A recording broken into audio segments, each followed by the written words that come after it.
Subscribe करें और bell दबाएं ताकि कोई खबर रह न जाए।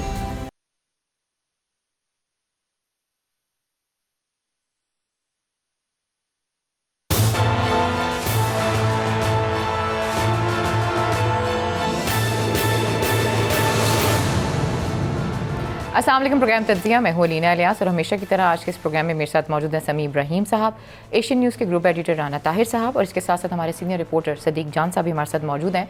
आज के इस प्रोग्राम में हम बात करेंगे नेपोटिज्म की, फेवरेटिज्म की और मेरिट की। यही कहा गया था इमरान खान साहब की तरफ से कि वो मेरिट पर कोई कॉम्प्रोमाइज़ नहीं करेंगे। दो तकरीरियाँ ऐसी हैं जो बहुत ज़्यादा डिस्कस हो रही हैं, एक तो मरियम रियाज भट्टू साहिबा की और दूसरा आयशा अली की। इसी हवाले से आज के इस प्रोग्राम में डिस्कस करेंगे और सदारती रेफरेंस जो है उसको भी शामिल करेंगे। जी समी साहब।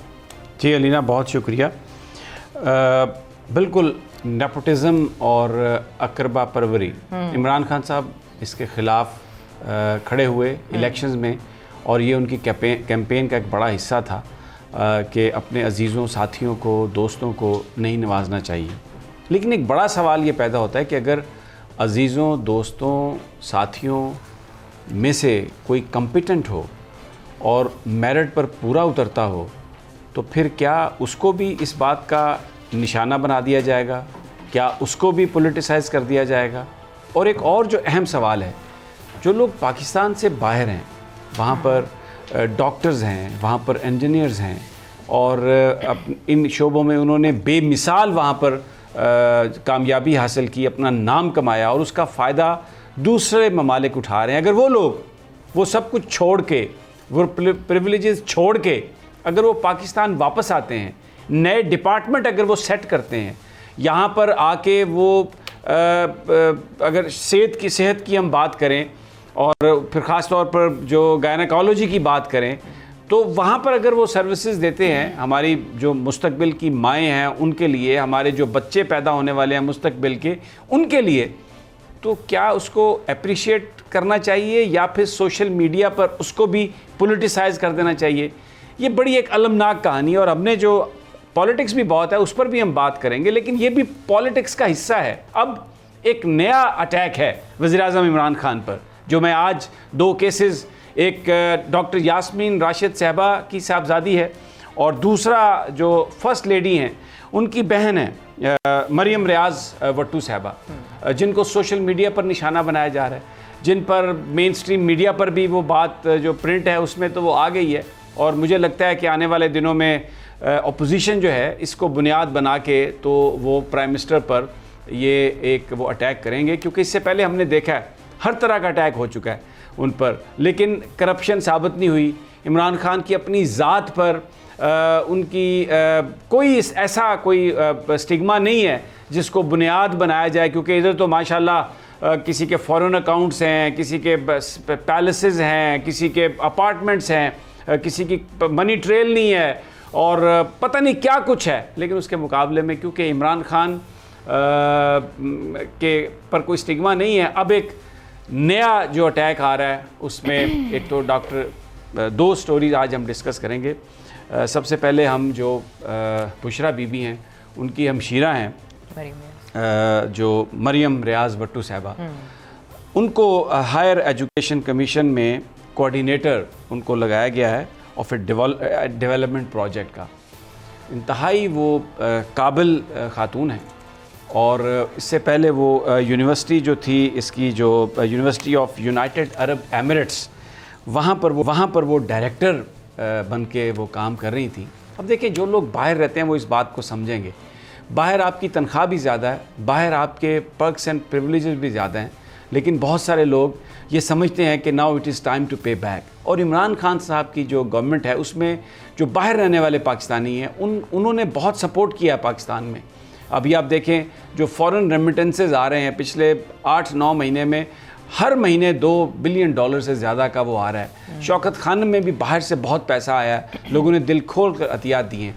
और अब क्योंकि यहाँ पर मुख्तलिफ डिपार्टमेंट्स बनाए जा रहे हैं और उसमें जो बड़े एक्सपर्ट पाकिस्तानी हैं उनकी ज़रूरत है, तो जो लोग वहाँ से छोड़ के आ रहे हैं यहाँ पर उनको जिस प्रोपेगेंडे का सामना करना पड़ रहा है वो बहुत ही अफसोसनाक है। बुशरा बीबी एक बिल्कुल वज़ीर-ए-आज़म इमरान खान की जो अहलियाँ हैं वो किसी मामले में कोई दखल अंदाज़ी उनकी नहीं है, लेकिन इसके बावजूद हम कभी ना कभी मीडिया पर ये सुनते रहते हैं, कोई कहता है जी फ़लाँ बंदे की जो अपॉइंटमेंट है वो इसलिए नहीं हिल सकती कि वो जी वहाँ से उसकी रिकमेंडेशन आई है, कोई सबूत नहीं है, एक्विजिशंस हैं, उनका राइट है, वो करते रहें और गवर्नमेंट उनको डिफेंड करेगी, वी आर नॉट डिफेंडर्स। लेकिन मैं ये मरियम रियाज भट्टू साहबा की जो बात है, she is a very competent lady, जिससे भी हमारी बात हुई है उनका ये कहना है कि जो उनकी यहाँ पर आमद है, उनका यहाँ पर जो काम करना है वो पाकिस्तान के लिए एक ब्लेसिंग है। वो बहुत बड़ी तनख्वाह छोड़ के आई हैं और यहाँ पर जो वो काम कर रही हैं वो पाकिस्तान के लिए काम कर रही हैं। तो इसको अगर आप सिर्फ इसलिए उनको तनकीद का निशाना बना दें कि वो मरियम रियाज भट्टू हैं, वो फ़र्स्ट लेडी की उनकी बहन है और इसलिए जनाब वो इमरान खान साहब की साली हैं तो उनको लगा दिया गया, ये तब आप सोचें अगर वो मेरिट पर ना हो। नहीं उनके एक और चीज़ पे, इसमें मेरिट की बात नहीं हो रही है, मेरिट पे तो कोई सवाल भी नहीं उठाया जा रहा, नहीं इस बात पे भी सवाल नहीं उठाया जा रहा कि वो इमरान खान साहब की साली हैं। सवाल इस चीज़ पे उठाया जा रहा है कि जो सिलेक्शन पैनल है उसको पता ही नहीं है, वो कहते हैं कि सिलेक्शन पैनल को शामिल नहीं किया गया और नोटिफिकेशन भी जारी नहीं दिया गया। जो मसला है वो ये मसला है जिसको हाईलाइट किया जा रहा है, चाहे वो मरियम भट्टू साहबा हो या कोई भी हो, एक सिलेक्शन पैनल है जिसने सेलेक्ट करना है और उसके बाद एक बाकायदा नोटिफिकेशन जारी होना है। अच्छा, ये आप मुझे ये बताइए कि जो आयशा अली हैं, जो यास्मीन राशिद साहबा की जो बेटी हैं, जो यहाँ पर वो डिपार्टमेंट कायम कर रही हैं जो पाकिस्तान में है ही नहीं, वो तो पूरा उनकी तो पूरी सिलेक्शन हुई है, पूरे सिलेक्शन बोर्ड में सब कुछ जाके हुआ है।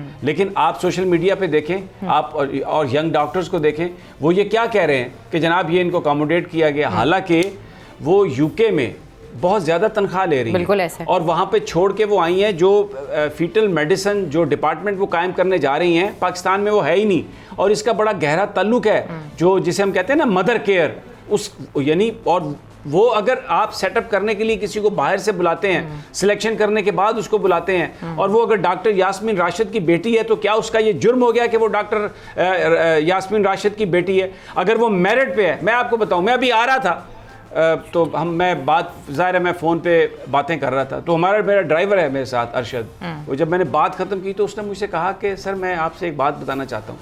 मैंने कहा बताएं। उसने कहा जी ये डॉक्टर यास्मीन राशिद साहबा और उनकी जो बेटी है ये पाकिस्तान की बेस्ट गायनेकोलॉजिस्ट है। उसने अपना एक एक्सपीरियंस बताया कि हमारी फैमिली में उसकी कोई बच्ची या किसी की कोई सर्जरी थी, उसने कहा जिस तरीके से वो इतनी कॉम्प्लिकेटेड सर्जरी थी। ये वो लोग हैं जो बहुत कॉम्पिटेंट लोग हैं, जो पाकिस्तान में नए इदारे कायम कर रहे हैं, जो पाकिस्तान से, जो बाहर से लंदन में जितने वो पैसे बना रहे थे, जो एक पुरतयश लाइफ है उनकी, उसको छोड़ के पाकिस्तान में आ रहे हैं पाकिस्तानियों की खिदमत करने के लिए। तो यहाँ पे अच्छा, सिलेक्शन बोर्ड को तो ये भी नहीं पता था कि वो डॉक्टर यास्मीन राशिद की साहबजादी हैं, उनको तो पता ही ये बाद में चला। और जो यहाँ पर वो तनख्वाह ले रही हैं वो बहुत कम है उससे जो वो लंदन में कमा रही थी। मैं अमेरिका में जानता हूँ, मैं आपको बताता हूँ, डॉक्टर जावेद सलमान है, मेरे भी वो कार्डियोलॉजिस्ट हैं। आपको पता है वो हर साल आते हैं इंडस हॉस्पिटल में, 2 हफ्ते के लिए काम करते हैं। मैं एक छोटा सा हॉस्पिटल सोच रहा था कि हम शोरकोट में बनाएं, बड़ा रिमोट एरिया है। मुझे कहा डॉक्टर जावेद सलमान ने कि आप हॉस्पिटल बनाएं, मैं अमेरिका से आके वहाँ पर कैंप फ्री लगाया करूँगा 2 हफ्ते। पाकिस्तान से बाहर जो रहने वाले लोग हैं, और वो माउंट सिनाई हॉस्पिटल में कार्डियोलॉजिस्ट हैं, one of the best hospitals in America, वो जंग में शोरकोट में आगे काम करने के लिए तैयार है। ये जज्बा है पाकिस्तानियों में, हमें उसको खैर मकदम करना है। कोई बंदा बाहर से आए तो हम उसको पॉलिटिसाइज कर दें, ओ जी उसको क्यों रख दिया, मुझे रखें, ये रखें, ऐसा नहीं है। डॉक्टर तारिक इब्राहिम है, पल्मोनोलॉजिस्ट हैं, इन्फेक्शियस डिजीजेस के माहिर हैं, ज़बरदस्त डॉक्टर हैं। मुझे उन्होंने कहा कोई फैसिलिटी हो मैं पाकिस्तान में आके काम करूं, मैं वहीं पर रहूं। डॉक्टर सुहेल चीमा हैं, यानी मैं आपको 20 नाम बता देता हूं जो वहां पर काम कर रहे हैं, जो मिलियंस ऑफ डॉलर्स कमा रहे हैं, लेकिन वो पाकिस्तान आके फ्री में काम करने के लिए तैयार हैं। खुदा के लिए इसको पॉलिटिक्स ना बनाएं, ये पॉलिटिक्स नहीं है, ये नेपोटिज्म नहीं है। जी, इसमें भी 2-3 चीज़ें ऐसी हैं जो कि प्रोटेस्ट कर रहे हैं, उनकी जानिब से उठाई जा रही है। वो कह रहे हैं कि बेसिकली इनकी क्रेडिबिलिटी पे हम कोई सवाल नहीं उठाते, और जिस तरीके से इनको सिलेक्शन इनकी हुई है वो बिल्कुल कानूनी तरीके से हुई है। वो कहते हैं कि बेसिकली जब ये सिलेक्शन होती है तो इसको कॉन्ट्रैक्ट बेस पे किया जाता है, इसे परमानेंट बेस पे नहीं किया जाता। एक सवाल वो ये कह रहे हैं कि इन्हें क्यों डायरेक्ट आपने परमानेंट बेस पे किया है। दूसरा उनका ये कहना है कि मेरी बात सुनिए ना सर, दूसरा उनका ये कहना है कि इनको इससे पहले जिना हॉस्पिटल में फैसिलिटेट करने की कोशिश की गई और जैसे ही इनकी अपॉइंटमेंट हुई है ये फौरन छुट्टियों पे चली गई और वापस लंदन चली गई। अगर वो यहाँ पे आकर लोगों को फैसिलिटेट करना चाहती हैं तो फिर छुट्टियों पे क्या करने गई? वो ये सवाल उठाते हैं। ये सवाल मेरे नहीं है, जो प्रोटेस्ट कर रहे हैं उन लोगों के। प्रोटेस्ट करने वालों को तो अपनी नौकरी चाहिए, वो तो मुझे पता है, वो तो हर चीज को पॉलिटिसाइज करते हैं। बात ये है कि जब आपने शिफ्टिंग करनी है तो आपने वहां पर जो कुछ भी है आपका वो सब कुछ किसी हिसाब से उसको समेट के ही वापस आना है ना। मेरी वाइफ अमेरिका में डॉक्टर है, जब उसने पाकिस्तान आना होता है तो यकीन करें 1 महीना पहले उसको वहां पे लॉ सेज के आप अपना क्लिनिक बंद नहीं कर सकते। अपने पेशेंट्स के लिए आपको किसी डॉक्टर का बंदोबस्त करना है कि वो आए। अब हर बंदा, हर डॉक्टर वहां पे काम कर रहा है, तो जब आप कोई छोड़ के वहां से यहाँ आते हैं तो उसके लिए बहुत सारा आपको काम करना पड़ता है, उसको समेटना पड़ता है चीजों को। अदरवाइज वहां का जो लॉ है वो आपको पिनलाइज करता है। सबसे ये बात आप ज़हन में रखें। और दूसरी बात ये जो आप कर रही है ना कि उसमें उन्होंने 2 साल का कॉन्ट्रैक्ट है और उसमें उन्होंने उसको रेगुलर कर दिया है। देखें, आप बाहर से किसी को बुला रहे हैं, उसको आप कुछ तो इंसेंटिव देंगे ना यार।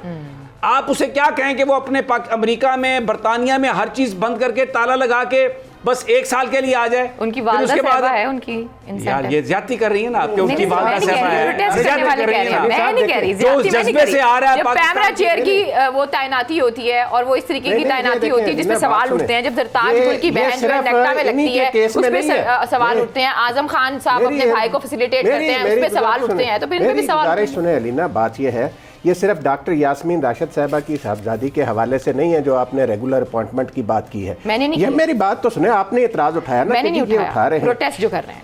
नहीं वो गलत कह रहे हैं ना। कि देखें यहाँ पे सैकड़ों, मेरी बात सुने, यहाँ पे सैकड़ों ऐसे स्पेशलिस्ट हैं जिनको रेगुलर बुनियादों पर सिलेक्शन बोर्ड ने सिलेक्ट किया। बिल्कुल ऐसे ही, ठीक है। इसलिए ये एतराज कतई तौर पर बेबुनियाद है कि जी रेगुलर क्यों किया गया। बड़े बड़े प्रोफेसर हैं जिनको रेगुलर भर्ती किया गया यहाँ पर, और वो बाहर से आए हैं, काम करके आए हैं और पाकिस्तान की खिदमत कर रहे हैं। और दूसरी बात ये है कि जो आप मरियम रियाज भट्टू साहबा के बारे में आप ये कह रही हैं ना कि प्रोसेस ड्यू जो है वो नहीं किया गया, ये गलत है, आपको ये रॉन्ग इन्फॉर्मेशन है। उनका इंटरव्यू हुआ, मेरिट बेस्ड जो सिलेक्शन है, जो चीज़ें थी सारी की सारी, जो रिक्वायरमेंट्स थी वो उन्होंने पूरी की। और कोई जितना उनको एक्सपीरियंस है, जितना जहाँ जो उनकी स्टैंडिंग है, उस स्टैंडिंग के नज़दीक कोई बंदा था ही नहीं, कोई और कैंडिडेट था ही नहीं।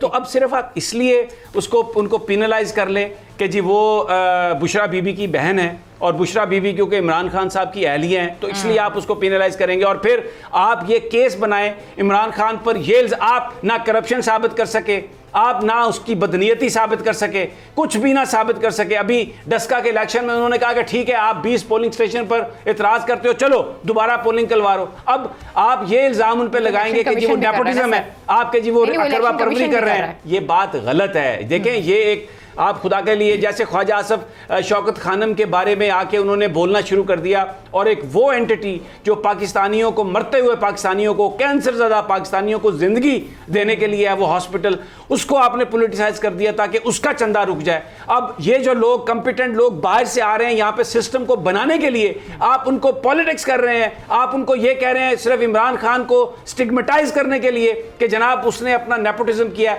ये अभी और भी कहानियां आएंगी, मैं आपको बता रहा हूं। ये जो इससे हमें लगता है, सदीक जान तुम्हारा क्या ख्याल है यार? अभी ये सोशल मीडिया पर और चीजें इस तरह की करेंगे, इमरान खान को मकसद ये होगा कि उसको कहीं ना कहीं कोई स्टिग्मा लगा सकें।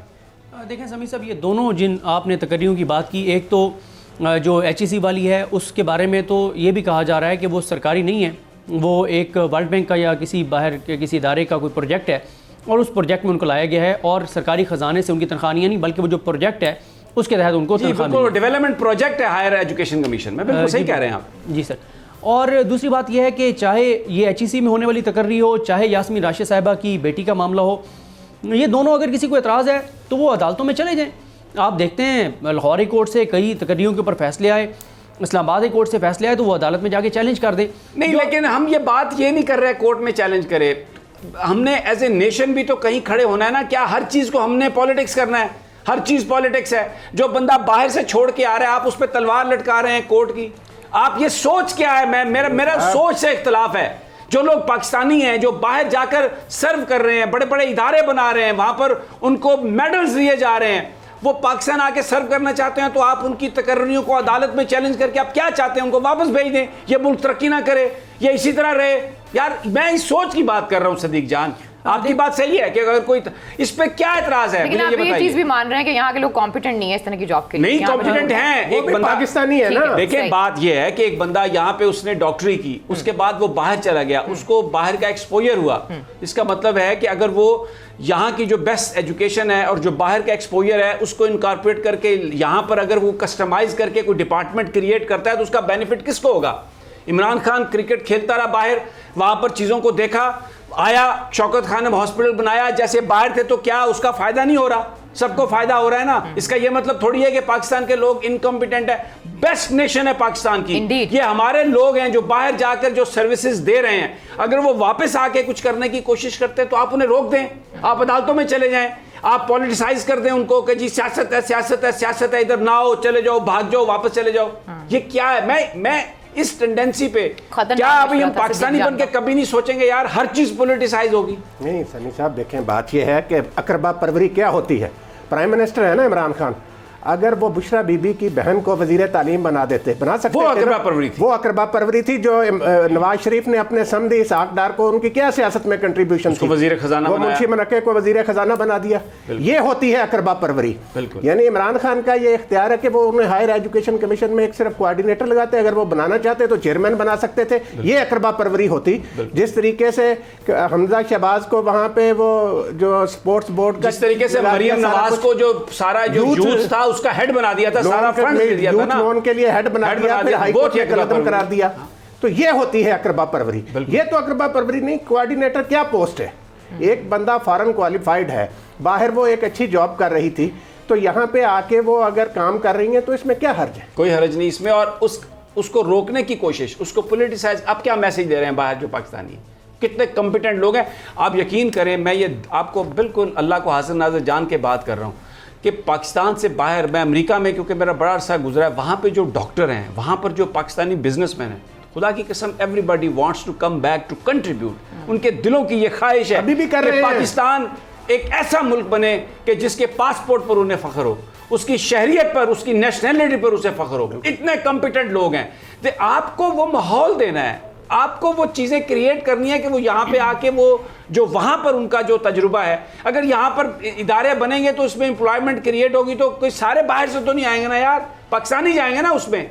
ये तो एक अजीब सी बात है कि कोई बंदा आके, अब ये जो वो उसके फीटल की वो प्रोफेसर, असिस्टेंट प्रोफेसर 19वें ग्रेड की, ये शोभा है ही नहीं पाकिस्तान में, इतनी वो कंट्रीब्यूशन करेंगी। अब ये जुर्म हो गया कि वो डॉक्टर एक्यू खान बाहर से आए थे ना, भुट्टो साहब ने बाहर से डॉक्टर एक्यू खान बाहर से आए थे जिन्होंने दिया पाकिस्तान को न्यूक। इससे बड़ी, शुक्रिया राना साहब आपका, इससे बड़ी मिसाल कोई नहीं दी जा सकती।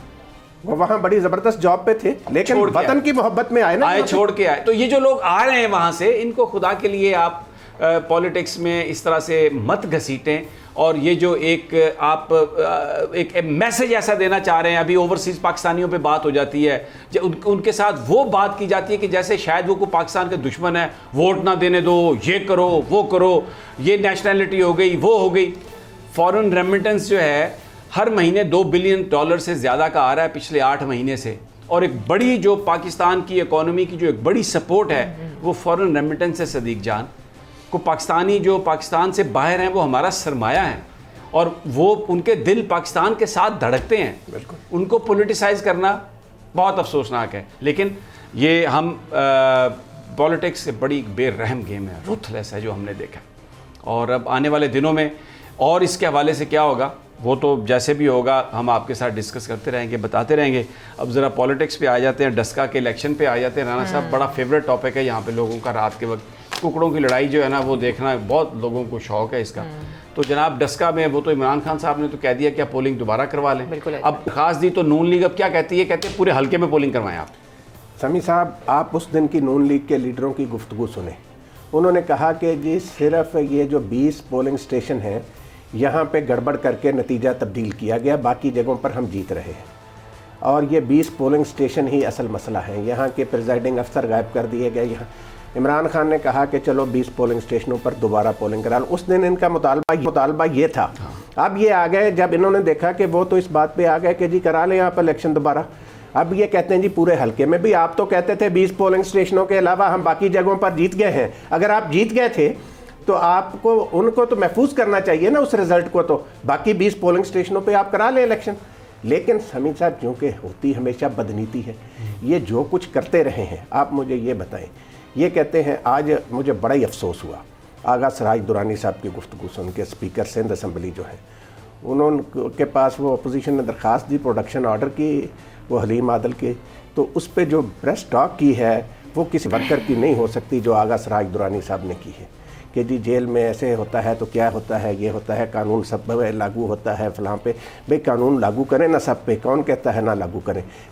लेकिन समीर साहब ये डस्का का जो है ना, ये ऐसा ड्रॉप सीन होगा कि अब इनको खुद जान छुड़ानी मुश्किल हो जाएगी। नहीं, या तो ये पूरे हल्के में धांधली का इल्ज़ाम लगाते, इन्होंने लगाया ही 20 प्रिजाइडिंग अफसरों के हवाले से था।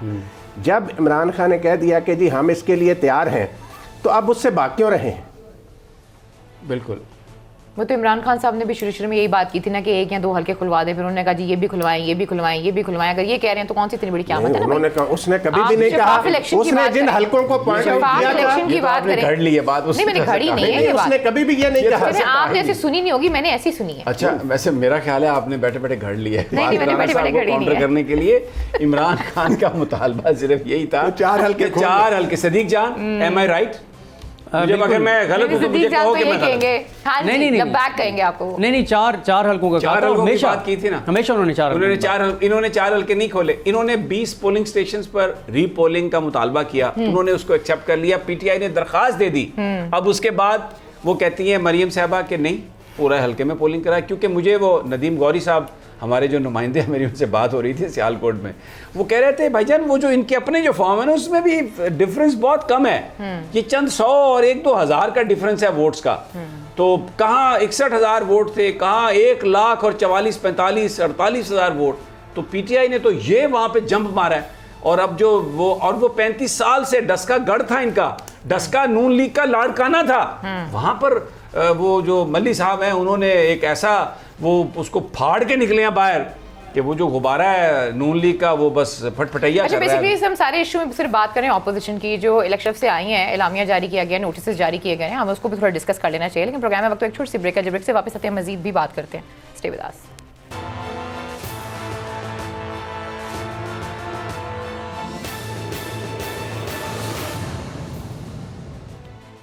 वेलकम बैक नाज़रीन, तब फिर आपको खुशामदीद कहते हैं। जी समीर साहब, डस्का इलेक्शन के हवाले से बात हो रही है और सदीक जान के पास काफ़ी इन्फॉर्मेशन है आज की समात के हवाले से। जी सदीक जान साहब। जी सदीक जान बताएं। जी बिल्कुल समीर साहब, आज जो समात हुई उसमें जो सलमान कुन राजा साहब थे वो तो काफ़ी तैयारी के साथ जो है वो पेश हुए। लेकिन उससे पहले मैं आपको ये बता दूँ, जो तहरीक इंसाफ का मौक़िफ़ है वो ये है कि रात 3:30 बजे तक, जब ये 19 और 20 फरवरी की दरमियानी रात इलेक्शन रिज़ल्ट पोलिंग स्टेशन से आ रहे थे और वो साथ साथ जो इलेक्शन कमीशन का सिस्टम है जिसमें वो इंदराज हो रहा था, 3:30 बजे तक 340 पोलिंग स्टेशन के रिज़ल्ट का इंदराज हो चुका था। यानी ये एक एडमिटेड फैक्ट है कि ना मुस्लिम लीग नून को उसके ऊपर एतराज़ था, ना तहरीक इंसाफ को उसके ऊपर एतराज़ था। 3:30 बजे तक बिल्कुल ओके था, कोई एतराज़ नहीं था, कोई मसला नहीं था, सब ओके था। मसला इन्हीं 20 पोलिंग स्टेशन के ऊपर था। अब नून लीग ने क्या किया कि रात 3:30 बजे तक तो उनको सिर्फ एतराज़ था इन 20 पोलिंग स्टेशन पर। लेकिन आज जब सलमान अकरम राजा साहब पेश हुए तो उन्होंने कहा ये 20 जो पोलिंग स्टेशन हैं, ये तो एक बहुत बड़ी साजिश हुई है कि इन 20 के ऊपर सारा फोकस करके और पूरे हल्के के ऊपर से नजरें ओझल कर दी गई हैं लोगों की। पूरे हल्के में बहुत ज़्यादा जो है वो धांधली हुई है। और उन्होंने आज डस्का का जो मंजर पेश किया वो इस तरह का था कि जैसे कोई इराक या शाम का कोई वो मंजर पेश कर रहे हों कि वहाँ पे तो बहुत बुरी हालात थे, गोलियां चल रही थी, हर तरफ से आओ जो आजकल जिस तरह जाती उम्रा के हालात हैं वही आप बयान का आप कह रहे हैं कि उन्होंने कहा कि डस्का भी जाती उम्रा। जो राजा साहब ने बात की है उसमें उन्होंने बार बार जो वो है इलेक्शन कमीशन की जो प्रेस रिलीज है उसका जिक्र किया है। हाँ वो बिल्कुल उसके ऊपर मैं आता हूं। पर्सनली तो कोई बात नहीं कर रहे थे। नहीं उन्होंने भी 20 बात तो करने देना उन्हें, बात तो नहीं तो बात ही कर रहे हैं। फायरिंग फूरिंग के ऊपर जो बात करी है, जो समी साहब बात कर रहे हैं, मैं तो उसकी बात कर रही हूं। घुमाए ना बात को जल्दी। उन्होंने उन 2 प्रेस रिलीजेस को तो कहा कि ये तारीखी डॉक्यूमेंट हैं। और वैसे आजकल हम देख रहे हैं कि जो है वो बड़ी कुर्बतें बढ़ रही हैं मुस्लिम लीग नून की, और इलेक्शन कमीशन की आजकल बड़ी तारीफें कर रहे हैं। वो मुस्लिम लीग नून और पीडीएम जिन्होंने धरना दिया था इलेक्शन कमीशन के बाहर, आजकल वो सारा दिन इलेक्शन कमीशन को वो डिफेंड कर रहे हैं कि वो जो सुप्रीम कोर्ट में जो अटॉर्नी जनरल ने किया इलेक्शन कमीशन के साथ, उसका बदला ले रहा है इलेक्शन कमीशन। समी साहब यही अगर ये मैं कहूँ गलत तो नहीं है ये?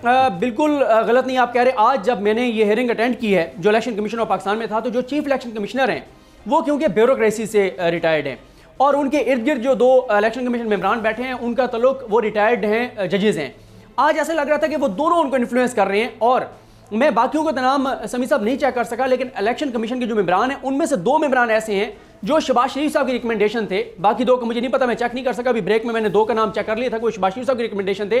और जो चीफ इलेक्शन कमिश्नर साहब हैं सिकंदर सुल्तान राजा साहब, ये सईद मेहदी साहब के दामाद हैं, जो कि साबिक प्रिंसिपल सेक्रेटरी हैं नवाज शरीफ साहब के, और बड़ा खुशाइंद करार दिया था मुस्लिम लीग नून ने जब ये चीफ इलेक्शन कमिश्नर बने थे। लेकिन ये तो देखिए उस वक्त जो फार्मूला तय हुआ था, वो उसमें जो मेंबरान थे वो अपोजिशन ने रख लिए बलूचिस्तान और सिंध के, और चीफ इलेक्शन कमिश्नर के लिए जो पैनल था वो पीटीआई ने दिया, तो उसमें उन्होंने इनको शामिल किया। लेकिन मैं यहाँ पर एक बात कहता हूँ, हमारे यहाँ ये जो एक टेंडेंसी है ना कि जी फ़लाँ उसका रिश्तेदार है, फ़लाँ उसका रिश्तेदार है, इसलिए आप उसको उसके साथ नथी कर दें। मेरा ख्याल है it should come to an end. जो सरदार साहब हैं, राजा साहब जो इस वक्त चीफ इलेक्शन कमिश्नर हैं, उनकी वो खुद एक ब्यूरोक्रेट हैं, उनकी एक ये बात मैं आपकी तस्लीम करता हूँ कि जो मेंबरान हैं वो तैनातियाँ जो सियासी बुनियादों पर की जाएँ तो वो ज़रूर असरअंदाज वो लोग होते हैं, और ये हमें नज़र भी आया। लेकिन मैं थोड़ा सा ये समझता हूँ कि हमें मार्जिन देना चाहिए, क्योंकि किसी ना किसी के साथ तो रिश्तेदारी होती है ना किसी। लेकिन समी साहब मैं सिर्फ एक चीज़ का इजाफा कर दूँ कि जो आप सुप्रीम कोर्ट का जिक्र कर रहे थे, देखिए सुप्रीम कोर्ट में हुआ ये कि 2 दिन सुप्रीम कोर्ट ऑफ पाकिस्तान ने चीफ इलेक्शन कमिश्नर और उनके मेंबरान को बुलाया, और दोनों दिन सुप्रीम कोर्ट ऑफ पाकिस्तान का एक ही सवाल था कि ये सब लोग जानते हैं, और फिर इजाजुल हसन साहब ने कहा था कि जाने ना जाने, गुली ना जाने, बाग तो सारा जाने है, पूरा पाकिस्तान जानता है करप्ट प्रैक्टिस होती हैं, खरीदो फरोख्त होती है, इलेक्शन कमीशन बनाइए कैसे इसको रोकेगा। लेकिन इलेक्शन कमीशन ने कहा जी सीक्रेट बैलेटिंग होगी, जो मर्जी करने कर ले। वो तो नून लीग और पीपल्स पार्टी की बोली बोल रहा था इलेक्शन कमीशन तो वहाँ पे। अच्छा, अब वहाँ पे क्या हुआ, अटॉर्नी जनरल पाकिस्तान जो हैं उनके जो दलाइल थे वो ये थे, उन्होंने कहा ये स्लीपिंग जाइंट है इलेक्शन कमीशन, सारे पाकिस्तान को नजर आ रहा है कि पैसा चल रहा है। और फिर उसी में उन्होंने कहा था, ये भी समी साहब आपने देखा होगा, खबर चली थी कि इलेक्शन कमीशन ऑफ पाकिस्तान का अटॉर्नी जनरल पाकिस्तान को तलब करने का फैसला, ये खबर भी चलाई गई थी। उसकी वजह यह है कि अटॉर्नी जनरल पाकिस्तान ने कहा था कि लोग बैग भर के बैठे हैं और देख रहे हैं सुप्रीम कोर्ट की तरफ, तो सुप्रीम कोर्ट ये ना हो कि हमारा जो प्लान है वो फ्रस्ट्रेट कर दे। और उन्होंने फिर यही कहा था कि अब तो दरमियान में ऐसे ग्रुप्स आ गए जो सर्विसेज प्रोवाइड कर रहे हैं कि पैसे हमें दें, वोट हम दिलवाएंगे और डिलीवर करेंगे। सदीक जान, मुझे ये बताएं, अगर ये इलेक्शन कमीशन अपना काम दयानतदारी, ईमानदारी और कानून के मुताबिक करता, तो इस वक्त असम्बली के अंदर जो अरकान बैठे हैं इनमें से कोई भी अहल होता, हर रुकने असम्बली ने अपने हलके में जो रिक्वायर्ड जो अनाउंस्ड अमाउंट है इलेक्शन लड़ने की, उससे कई गुना ज़्यादा पैसे खर्च किए हैं, और इसकी बुनियाद पर ये नाअहल होते हैं। लेकिन क्योंकि सियासी तकर्रियाँ की जाती हैं, कमज़ोर लोगों को इलेक्शन कमीशन में बिठाया गया है, इनमें कोई तप्पड़ नहीं है, इनमें तप्पड़ है ही नहीं। और अगर ये ईमानदारी से काम करते, मैं खुल के बात कहता हूँ कि अगर ये ईमानदारी से काम करते और ये अकाउंट्स चेक करते, तो जनाब ये जो इस वक्त आपके मेंबरान हैं इनमें से कोई भी बैठने का अहल नहीं है। इन्होंने तो सियासत को एक करोड़ों रुपए का बिजनेस बना दिया है, और वो नौजवान पाकिस्तान के जिनका ताल्लुक मिडिल क्लास से है, जो इनकलाब लाना चाहते हैं, जिनके पास आइडियाज़ हैं, जो गुर्बत में रोज़ाना जलते हैं, जो बेरोज़गारी में जलते हैं, क्योंकि जब तक वो लोग आके असम्बलियों में नहीं बैठेंगे पाकिस्तान के मसाइल हल नहीं होंगे। और इन सरमायादारों ने, इन दौलतमंदों ने, इन लुटेरों ने मिडिल क्लास का दाखिला पार्लियामेंट में बंद कर दिया है, क्योंकि वो इतना पैसा खर्च करते हैं। सिर्फ पोलिंग वाले दिन का खर्चा 1 करोड़ रुपया है सदीक जान, और यहाँ पर 25 लाख रुपए कौमी असम्बली के मेंबर की टोटल एक्सपेंसेस की लिमिट है। तो इलेक्शन कमीशन मुझे बताए ना, उन्होंने आज तक किसी को नाअहल किया इस बुनियाद पर कि तुमने पैसे ज़्यादा खर्च किए, किसी के अकाउंट चेक किए उन्होंने? ये एक कठपुतली है इलेक्शन कमीशन जो है, और ये हमेशा इस्तेमाल हुआ है ताकतवर लोगों के हाथों, उनके मैनिपुलेटेड रिजल्ट से लेके आया। और अब जिस वक्त ट्रांसपेरेंसी की बात हुई है, जिस वक्त इमरान खान ने यह कहा है कि जो पैसा लग रहा है यहां पर उसको बंद किया जाए, तो ये जाके आइन और कानून सुप्रीम कोर्ट ऑफ पाकिस्तान को सुनाने लग गए। क्या पाकिस्तान का आइन इस बात की इजाजत देता है कि आप लाखों करोड़ों रुपए में वोट को खरीदें? और भाई पाकिस्तान का आइन तो कहता है कि करप्ट प्रैक्टिसेस को खत्म करो, लेकिन इलेक्शन कमीशन उसको इस्तेमाल कर रहा है। मेरे साथ एक मेंबर बैठे हुए थे, राजा, वो हमारे जो दोस्त है आमिर अब्बास, राजा आमिर अब्बास, वो भी मेरे साथ थे। वो मेंबर, अब मैं नाम नहीं लेता उसका, वो जब बात हो रही थी तो कभी यूं सर मारे, कभी यूं सर मारे, बड़ा खौफ से, बड़ा यानी मजाक उड़ा रहा था सुप्रीम कोर्ट का, यार ये देखें क्या बात कर। तो भाई ये जो इस वक्त इलेक्शन कमीशन है, अगर यहाँ पर 4 ऑनेस्ट बंदे बैठ जाएं और वो फिल्टर लगा दें कि 25 लाख से ज़्यादा कौमी असम्बली के इलेक्शन में अगर किसी उम्मीदवार ने खर्च किए तो वो डिस्क्वालीफाई हो जाएगा, तो सदीक जान आप भी इलेक्शन लड़ सकते हैं, राना ताहिर आप भी इलेक्शन लड़ सकते हैं। लाखों नौजवान पाकिस्तान के जो बड़े अहल हैं वो इलेक्शन लड़ के पार्लियामेंट में आ सकते हैं, लेकिन ये इलेक्शन कमीशन उनका स्टूज है, स्टूज उस ताकत का, उस पैसे का, और ये कर रहे हैं सब, और ये चलता रहेगा जब तक यहाँ पर उन्होंने कहा था ना अताउल्लाह शाह बुखारी ने कि जब तक उस जानवर को कुएं से बाहर नहीं निकालोगे, जितने मर्जी पानी वहां से निकाल लो, वो कुआं पाक नहीं होगा। जब तक इलेक्शन कमीशन में ऑनेस्ट आदमी नहीं आएंगे, पाकिस्तान के लोगों का दर्द रखने वाले, और जो भी कानून की वायलेशन करे उसको राइट अवे डिस्क्वालीफाई वो कर दें, उस वक्त तक इस मुल्क में शफाफ इलेक्शन नहीं हो सकते। और ये इन्होंने गेम बनाई है कि election commission, leader of the opposition और वजीर आजम मिल के तय करेंगे, 2 जमातें अपनी अपनी मर्जी के बंदे ला के वो पूरे पाकिस्तान को उन्होंने इलेक्शन कमीशन के जरिए हॉस्टेज किया हुआ है। जनाब समी साहब, मैं एक चीज़ का इजाफा करूंगा आखिरी, वो ये है कि अटॉर्नी जनरल पाकिस्तान खालिद जवेद खान साहब ने बड़ी ज़बरदस्त एक बात की जब इलेक्शन कमीशन ऑफ पाकिस्तान की जानब से बताया गया कि नहीं हम धांधली को रोकने के लिए हमने बहुत बड़ा मंसूबा बनाया है, बहुत बड़ा हमने काम किया। क्या काम किया जी आपने? हमने एक कमेटी बनाई है जिसमें हमने FBR, यानी हमने कमेटी डाल दी है, 9 महीने बाद वो भाग जाएंगे सारे कमेटी वाले हमारे पैसे लेके, FIA, जब हमारी बारी नैब, स्टेट बैंक, सबके नुमाइंदे हमने रख लिया, हम पूरी नज़र रखे हुए हैं। तो अटॉर्नी जनरल ने कहा कि आप तो ऐसे बात कर रहे हैं कि जैसे सेनेट का वोट खरीदने के लिए पैसे जो है वो बैंक के जरिए ट्रांसफर होंगे। और फिर इजाज़ुल एहसन साहब ने कहा, उन्होंने कहा ये जो पैसा इन कामों के लिए इस्तेमाल होता है ना, वो मंशियात फरोशी का पैसा होता है, वो करप्शन का पैसा होता है, वो लूट मार का पैसा होता है, वो बैगों में ट्रांसफर होता है, वो हवाला और हुंडी के जरिए आता और जाता है। वो ऐसे नहीं होता कि आप बैंक से जो है ना वो ट्रांसफर करेंगे।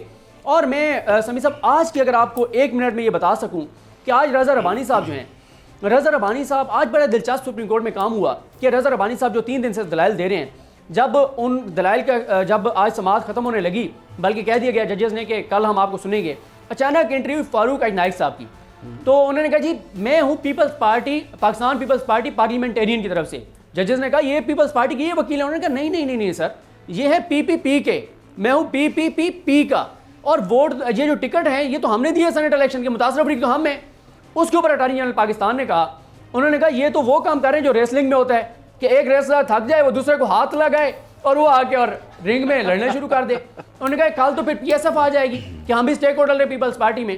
तो उन्होंने कहा ये कोई तरीका नहीं है, अगर कल तक ये केस इख्तिताम को नहीं पहुंचता तो फिर इसका ये एकेडमिक बहस रह जाएगी, फिर फायदा नहीं है।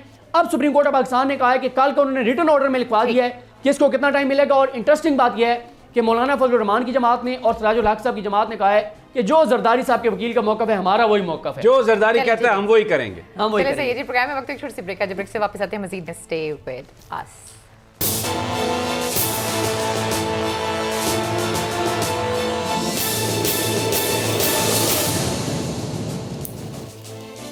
वेलकम बैक नाज़रीन, फिर आपको खुशामदीद कहते हैं। अच्छा समी साहब, मेरा आपसे और सदीक जान दोनों से ये सवाल है, राना साहब भी अगर जवाब देना चाहें तो मुझे कोई मसला नहीं है। उसमें यह है कि वो आपको याद है जब चेयरमैन सेनेट की सिलेक्शन हो रही थी तो एक वीडियो पिछले दिनों आई थी जिसमें थद्दे पड़े हुए थे नोटों के, उस हवाले से क्या कार्रवाई की जा रही है, या इसमें भी जो इलेक्शन कमीशन है वो किसी न किसी की फेवर करेगा? अब आप जवाब दे दें या सदीक जान साहब दे दें, क्योंकि जिनका नाम आ रहा है उनका ताल्लुक मेरा नाम लिया है ना, तो मुझसे सुन लेना। मैंने तीनों का लिया। पहली बात तो ये है कि वो जो बैगों वाली कहानी है ना, वो चेयरमैन सेनेट के इलेक्शन के मौका की नहीं है। ठीक हो गया राना साहब, वो उससे आगे मुझे जवाब मेरी सुनने ना, वो सेनेट के इलेक्शन के मौके की है। चलें ठीक हो गया, अब उसका और जवाब जो मेरा वो सवाल जो है। बात है वो बिल्कुल आपकी बात सही है कि इलेक्शन कमीशन को वो जो बैग लेने वाले हैं, वो समी साहब ने वही बात जो की कि इसको एक मफलूज अदारे के तौर पे नहीं काम करना चाहिए। वो जो बैग ले रहे हैं और दे रहे हैं, इलेक्शन कमीशन की ये जिम्मेदारी है कि उन सब के खिलाफ कार्रवाई करें। चलें सही होगा, बड़ी अच्छी बात की राना साहब ने। अब लेकिन मुझे तो लगता है कि ये सारे का सारा मामला जो है ना ये गोल हो गया। बिल्कुल ऐसे उसमें इसलिए कि जब वो अरशद शरीफ से उस कमेटी ने, देखें एक तो वो कमेटी बनाने की कोई ज़रूरत नहीं थी भाई, आपके पास एविडेंस आ गया है तो आप FIA को या जो आपके दूसरे इन्वेस्टिगेटिंग एजेंसीज़ हैं, ये आप मामला सारा उनको देते कि जी आप इस मामले पर अब आगे कानूनी कार्रवाई करें, क्रिमिनल प्रोसीडिंग्स आप करें इस पर। तो वो कमेटी में एक थे, एक शीरी मज़ारी साहबा थी, एक शहरी रहमान साहबा थी, एक फवाद चौधरी साहब थे। उन्होंने शहजाद अकबर साहब थे सर तीसरे, नहीं फवाद चौधरी, शहरी रहमान और सॉरी हो जाती है ना आगे पीछे चीजें। नहीं शहरी मज़ारी, लेकिन मुझे लगता है कि शहरी रहमान भी थे। नहीं सर, नहीं अच्छा शायद, चले मैं गलत, ये सिर्फ वजारती कमेटी थी। वजारती कमेटी थी। अच्छा, अब उन्होंने उस वीडियो का फैसला किया है कि फोरेंसिक ही नहीं करवाएंगे हम। सर देखिए उसमें अब जब मेरी बात सुन लेना साहब, जब ये जस्टिस आसफ सईद खान खोसा ये तय कर चुके अपनी जजमेंट में, वो जो जज वीडियो स्कैंडल था, कि अगर उसका फोरेंसिक ना हो और वो साबित ना हो कि ये असली है, तो उसको आप बतौर एविडेंस जो है अदालत में वो एडमिसिबल ही नहीं है। तो मुझे बताइए कि ये क्या वो फिर क्या कमेटी ने क्या काम किया? तो वो तो खाता गोल हो गया। वो तो इलेक्शन कमीशन को चाहिए था कि वो उस पर फौरी तौर पर, क्योंकि उनके पास सारे इख्तियारात हैं बिल्कुल, लेकिन वो ये काम करना ही नहीं चाहते। वो तो ख़बरों में आना चाहते हैं, ड्रामेबाजियाँ, और उधर सुप्रीम कोर्ट में जाके कहते हैं जी आइन और कानून ये कहता है, इधर आके बैठे हुए हैं 5 दिन हो गए हैं, 6 दिन हो गए हैं, एक हल्के का उनसे डिसाइड नहीं हो रहा, कभी उसको बुला रहे हैं, कभी उसको बुला रहे हैं। एक वो देखिए मेरी बात सुने साहब, ये जो उसने कहा गल सुनो, उसने कहा तुसी मेरियां आनियां जानियां नहीं देख रहे, मेरा मुंह लाल होया है, तो मैं करता रहा कोशिश। तो भाई ये आनियां जानियां इस वक्त वो दिखा रहे हैं, बस और कुछ भी नहीं। ये समी साहब जो वजारती कमेटी है ना, ये इस मौके पर इसका जवाब ही कोई नहीं था। 3 साल बाद आप एक वजारती कमेटी बना रहे हैं, ये बड़ी मज़े का खेल बात थी। ये एक मौका था इलेक्शन कमीशन के पास कि वो अपना इत्मीनाद कौम के ऊपर उसको वो रिफ्लेक्ट करते, अपना इत्मीनाद बहाल करते और बहुत ही स्ट्रॉन्ग एक्शन लेके तो वो ये डस्के का इलेक्शन का भी फैसला करते। देखें ना, आपने अलीम आदिल शेख को वहाँ पर वो फायरिंग करने के लिए गए, वहाँ से आपने निकाला, बहुत अच्छा किया। इलेक्शन कमीशन से यही तवक्को की जाती और यही उन्हें करना चाहिए। अब यहाँ पर जो कुछ हो रहा था उस पर आपने क्या किया? नहीं, राना सनाउल्लाह भी तो एमएनए है ना, वो उसको क्यों नहीं निकाला? वो वहाँ से राना सनाउल्लाह का क्या ताल्लुक था उस हल्के में? वो वहाँ पर बैठा है, बंदे लेके आया, नहीं निकाला। फिर ऊपर से आके जो स्टेटमेंट्स दे रहे हैं, गेम कर रहे हैं। देखिए ना, पंजाब के अब जो मैं फिर कंपोजिशन की बात आ जाती है, फिर तैनातियों की बात आ जाती है, फिर वो जो आपकी जो पार्टी पोजीशन है, आपके दिल जिसके साथ हैं, आपके कामों में उसकी रिफ्लेक्शन आ जाती है। तो ये एक ऐसा असूल है। फिर वो एक हमारे बहुत ही प्यारे दोस्त हैं, नाम नहीं मैं लेता, उन्होंने अभी मुझे मैसेज किया कि आप आज बहुत गुस्से में नज़र आ रहे हैं प्रोग्राम में। तो मुझे ये बताइए राना साहब, जब इलेक्शन कमीशन पाकिस्तान की किस्मत से ऐसे खेल रहा हो और वो जो बाहर से आने वाले पाकिस्तानी इस मुल्क की खिदमत के लिए आना चाहते हो, और अगर आप उसमें रुकावट डालें, आपका दिल चलेगा कि नहीं? दिल तो आपके जज्बात, मैं माफ़ी चाहता हूँ, हो सकता है बहुत ही मेरा उस वक्त अंदाज ऐसा हो, बड़ा गुस्से में हो, मैं माफ़ी चाहता हूँ उस बात की। लेकिन बात यह है कि कुछ चीज़ें ऐसी हैं, हम लोग बाहर जब जाते हैं तो we are second rate citizen. इज़्ज़त ये मुल्क देता है हमें, पहचान हमारी ये मुल्क है।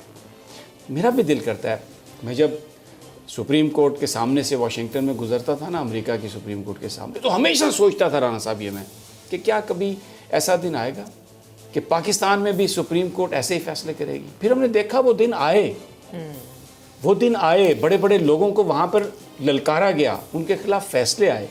तो इलेक्शन कमीशन भी उठ खड़ा हो और ऐसे फैसले करे, वो काम करे जिससे पाकिस्तान के वो मुस्तहिक लोग आगे आएँ जो इस निज़ाम को तब्दील कर दें।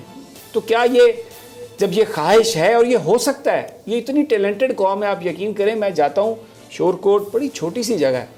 अभी मैं आपको एक सिर्फ बंदे का फ़र्क मैं आपको बताता हूँ। मैं जब भी जाता था हमारी गलियों में गंद ही गंद होता था। इस दफ़ा मैं गया हूँ तो गंद नहीं था। मैंने तस्वीर बनाई, मैंने कहा बड़ी ये हैरत की बात। तो मैं बार रूम में भी गया, वहाँ पर वो असिस्टेंट कमिश्नर एक नया नौजवान हिंजरा साहब हैं, वो मैं मिला उनसे, तो वो दफ्तर बिल्कुल राना साहब खुला हुआ, मतलब बूढ़े बूढ़े लोग बैठे हुए, साइल, कोई चपड़ासी नहीं है बाहर। और वो एक बंदे ने वहाँ पर उनसे कहा कि मैं जी थोड़ी शोर सुन के आया कि तुसी दरवाजे अपने खुले रखे हुए। ये नहीं वो नौजवान पाकिस्तान को तब्दील करना चाहता है ना, बिल्कुल ऐसा। तो अब हम उसकी रास्ते में रुकावट डाल दें तो अच्छा, जब एक बन रहा हो पाकिस्तान, बीच में उसको आप रोकने की कोशिश करते, दिल तो जलता है ना। तो फिर आवाज़ में गुस्सा भी आ जाता है, फिर वो सारी चीज़ें हमारे मुंह से निकलती हैं। तो ये इलेक्शन कमीशन अपने आप को वो इत्मीनाद अपना बहाल कर सकता है, सब कुछ कर सकता है, ये इदारे पाकिस्तान की शान बन सकते हैं। एक और स्टोरी है, अगर आप इजाज़त दें सदीक जान भाई, वो जस्टिस काजी फायज़ ईसा नज़रसानी केस 10 मेंबर बेंच बन गया जस्टिस उमर अता बंदयाल साहब की सरबराही में, किस नज़र से देखते हैं आप? सर, वो काजी फायज़ साहब की जो ख्वाहिश थी उसका और जो उनका एतराज़ था वो मान लिया गया है। लेकिन समी साहब, आप भी रेगुलर कोर्ट में जाते हैं, जो रिव्यू का स्कोप है वो इतना लिमिटेड है कि बहुत मुश्किल होता है किसी रिव्यू में इस तरह से अदालत अपने फ़ैसले से जो है वो मुख्तलिफ फ़ैसला करे। और आपको भी पता है जितना तफसील के साथ इस केस को सुना गया था, जिस तरह से इस पर बात हुई, जितना लंबे इसके ऊपर दलाइल हुए, तमाम वकला तंजीमों को सुना गया, काजी फैसल साहब खुद आए, उनकी एहलियाँ आई, बहुत लंबी है। ये आज भी कोई चीफ जस्टिस साहब ने वकला से कोई बात की थी, जरा वो बताइए तंजीमों के हवाले से, वो क्या बात की थी? वो आज की अटॉर्नी जनरल पाकिस्तान ने, अच्छा, अटॉर्नी जनरल पाकिस्तान ने ये कहा कि सुप्रीम कोर्ट में जो केस चल रहा है ओपन बैलेटिंग के हवाले से, इसमें आप पाकिस्तान बार काउंसिल को और सिंध बार को ना सुने, इनका क्या काम है? पॉलिटिकल पार्टीज का काम है, वो आ गई हैं। उस पर कहा अटॉर्नी जनरल ने, इन्होंने अगर कोई पिटीशन लेके आनी है ना, लेके आए। जो इस्लामाबाद कोर्ट पे हमला हुआ है उस पर क्यों खामोश है? उस पर नहीं बोलते। ये दूसरी बार कहा अटॉर्नी जनरल पाकिस्तान ने। और उसमें आप देखें आज प्रेस रिलीज जारी की गई है, फिर धमकियां में अदलिया को धमकियां इस्लामाबाद आज इन्होंने बार ने किया ना। जी कि जी ये जो कब्जा हमने किया हुआ है, ये कब्जा नहीं गिराएंगे, बल्कि जो कब्जे के ऊपर हमारे जो चैम्बर गिराए गए वो सरकारी पैसों से, अवाम के टैक्स के पैसों से बना के दिए जाएं।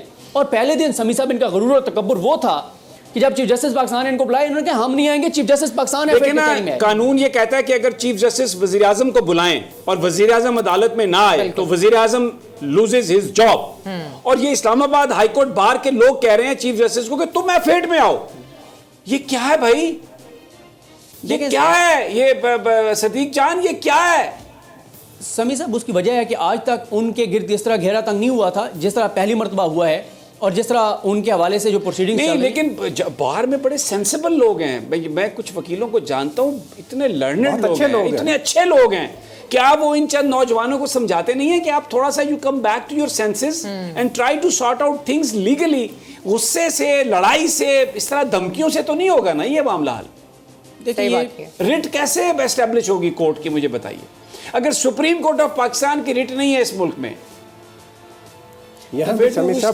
यहाँ भी मसला वोट का है, जो इन लोगों की तरफ आपने इशारा किया है। ये लेकिन अक्सरियत में आपको बताऊं, जिन वकीलों से राना साहब मेरी बात हुई है, यकीन करें अक्सरियत जो है उसने शाह खावर बैरिस्टर इत्तेजाज ऐसे कैसे अच्छे लोग हैं आप हमारी बार में, इसमें तो कोई शक नहीं। लेकिन ये जो समी साहब ये रवैया जो है ना, इसका तदारक करना बड़ा ज़रूरी है कि जजेस पर हमले, और मैं क्या समझता हूं कि जो वकील हैं वो इसमें उनको आगे आना चाहिए। अच्छे लोग जो हैं वो इन नौजवानों को समझाएं कि ये तरीका ठीक नहीं है। कभी भी माजी में आप देखें, हमने देखा समी साहब कि वकला तशद्दुद का निशाना बनते थे। जमहूरियत की बहाली की तहरीकों में वकला ने कभी किसी को तशद्दुद का निशाना नहीं बनाया था। ये तो पिछले 8-10 सालों में ये चीज़ें सामने आई हैं। और फिर देखें, मैं बताऊं, जस्टिस अतर मिनुल्लाह, आप उनसे लाख इख्तलाफ करें, लेकिन जो मफाद आमा के इतने अहम नुकात उन्होंने उठाए हैं, he earned lot of respect as a जज एज वेल। बिल्कुल। तो मुझे तो समझ और अभी भी उन्होंने जो फैसला दिया, बड़ा तारीखी फैसला है कि ये कानून और आइन के मुताबिक गैर कानूनी चेंबर्स गिराकर 23 मार्च को वहां पे फुटबॉल का मैच कराया जाए और कायदे आजम को खराज अकीदत पेश किया जाए। जो अच्छे वकील हैं, जो समझते हैं कानून को, उनको खुद चाहिए कि वो नौजवानों को समझाएं कि let's be part of it. कायदे आजम मोहम्मद अली जिन्ना जो मछलियां हैं, मगरमच्छ हैं या मछलियां जो वकील थे। खैर जी, आज के प्रोग्राम से हम सबको इजाजत दीजिए। अपना बहुत ख्याल रखिए। अल्लाह निगहबान।